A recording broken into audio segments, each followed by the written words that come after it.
here's Insha Rahman, vice president of the left-wing think tank Vera Institute, says, listen, migrant crime, according to this woman, migrant crime and carjackings really don't matter as much as you think to ordinary Americans. Where does Trump go? Migrant crime, carjackings, the really lurid, awful stuff that is a crazy, crazy visual.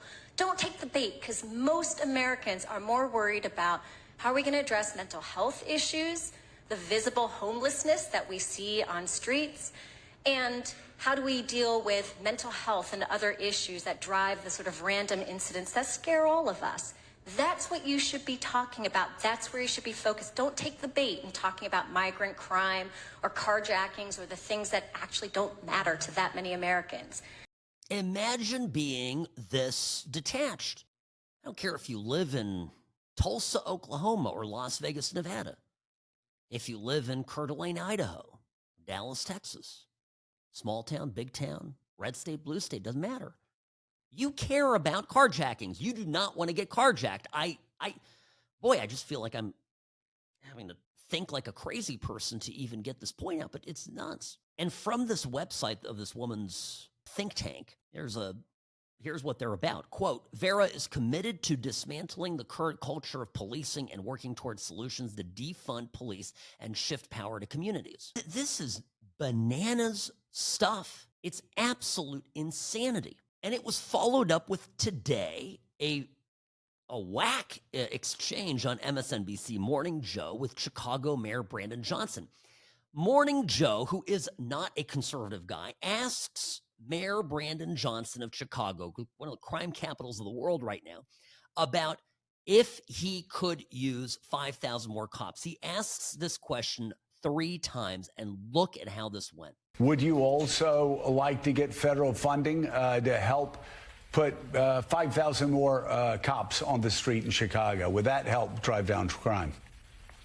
Well, look, policing by itself is not the full strategy. Do you believe that the streets of Chicago would be safer if there were more uniformed police officers on the streets of Chicago?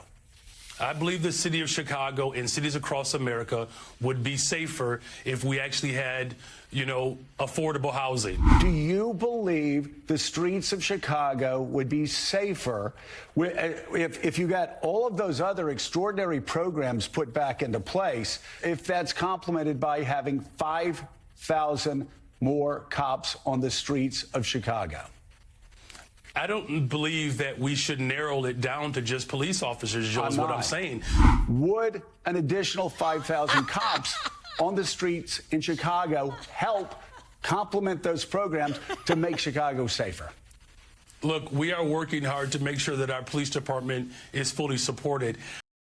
Okay. He can't answer the question because the Democratic Party has gone all in for the 10%, the 20%, the 30% of America that I guess is so divorced from reality that they think that truly more police does not equal greater safety. But it's a minority. And we are back to talking about the 60 homeowners in the association in North Georgia who have separated themselves from a community of 1,500 or 1,400 to meet off-site and to complain about Trump. The Democratic Party has gone full fringe. And they enjoy some majority support in blue areas and cities and artsy-fartsy areas. I get that. But increasingly at a national level, this stuff is just too kooky for the average American. And that's the state of it. Will it win an election nationally? Hell no.